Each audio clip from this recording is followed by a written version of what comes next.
pricing the home is very, very central to what happens with the whole transaction.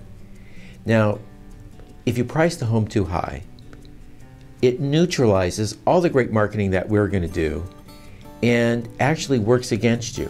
Why is that? Well, for one thing, if the home is priced too high, you sell your competition. So here's what could happen.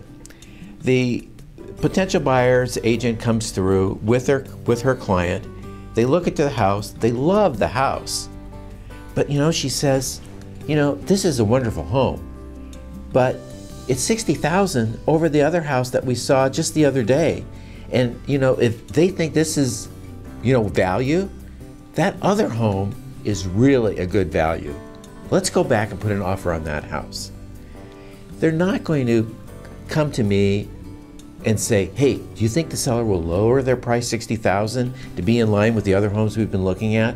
They won't.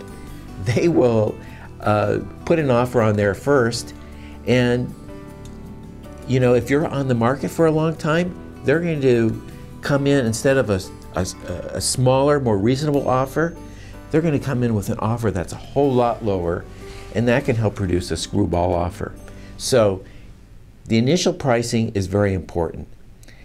Also because in those first few weeks on the market, that's when we're going to get all of the frustrated buyers who lost out on other homes because they weren't quick enough on the draw. Maybe they didn't have all their ducks in a row. We're going to get the buyers who are just coming on the market and who are attracted to your house by the way we showcase it. But if the price is above value, all of that will go away. And it's going to mean that you're going to be longer on the market.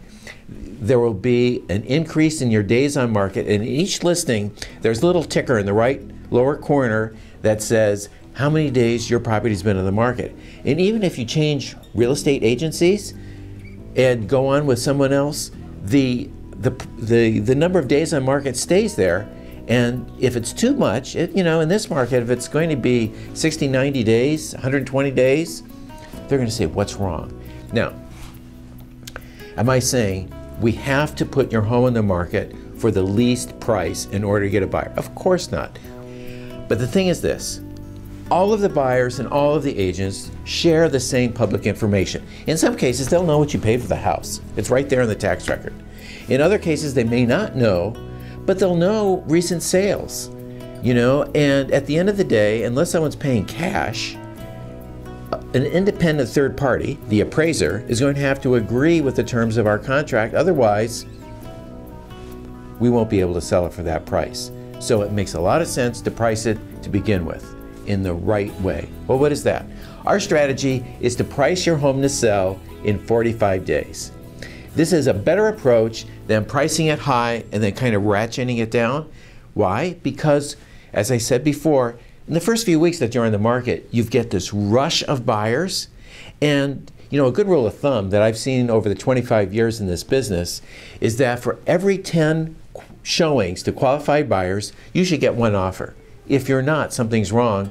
And if we're attracting that, that number of showings, then it's probably price. So let's price it to sell within 45 days, and that way we can help create more than one buyer who's interested at the same time, and that helps us get the auction effect.